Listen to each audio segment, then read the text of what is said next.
ऐसा ही एक स्टूडेंट था तुम्हारी तरह, है ना, और उससे पिछले साल भी एक स्टूडेंट था तुम्हारी तरह जिसका नाम था रोहित। रोहित आता है मेरे पास और वो भी तुम्हारी जैसी सेम प्रॉब्लम लेकर आता है कि प्रशांत भैया हाफ ईयरली एग्जाम हुए हैं और हाफ ईयरली एग्जाम के अंदर रिजल्ट अच्छा नहीं आया। मैंने सपने तो बहुत देखे थे कि अच्छे मार्क्स लाएंगे, पेरेंट्स को प्राउड फील कराएंगे, बहुत बढ़िया कर लेंगे, बट जैसे ही हाफ ईयरली एग्जाम हुए मार्क्स अच्छे आ ही नहीं पाए।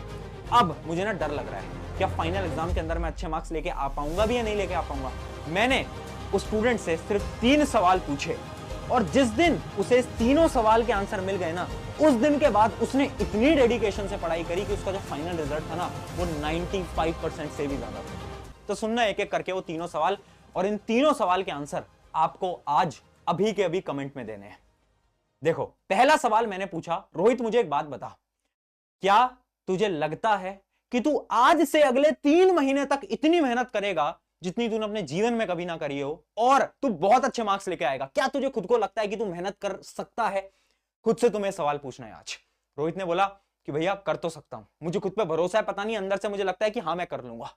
दूसरा सवाल मैंने उससे पूछा, रोहित एक बात बताना, क्या तू इन सारी डिस्ट्रैक्शंस को छोड़ने को तैयार है अपने एग्जाम के लिए, अपने करियर के लिए? तो रोहित थोड़ी देर सोचा और उसने बोला हाँ भैया, इसके लिए भी एकदम मैं तैयार हूं, मैं कर लूंगा। और फिर मैंने आखिरी सवाल पूछा, रोहित बहुत बार ऐसा होगा जब तेरा पढ़ने का मन नहीं करेगा, उस समय पर तुझे अपना गोल, अपना वाय कि तू पढ़ाई क्यों कर रहा है वो तुझे एकदम क्लियर करना पड़ेगा। क्या तू उस वाय को क्लियर करने के लिए तैयार है? तेरा जो एम है, तेरा जो लक्ष्य है, क्या वो क्लियर है? तो बोलता भैया एकदम क्लियर है। मैंने पूछा क्या है लक्ष्य? तो बोलता भैया पेरेंट्स को प्राउड फील कराना है और रिश्तेदार जो बोलते थे उनका मुंह चुप करवाना है। तो मैंने कहा बहुत बढ़िया।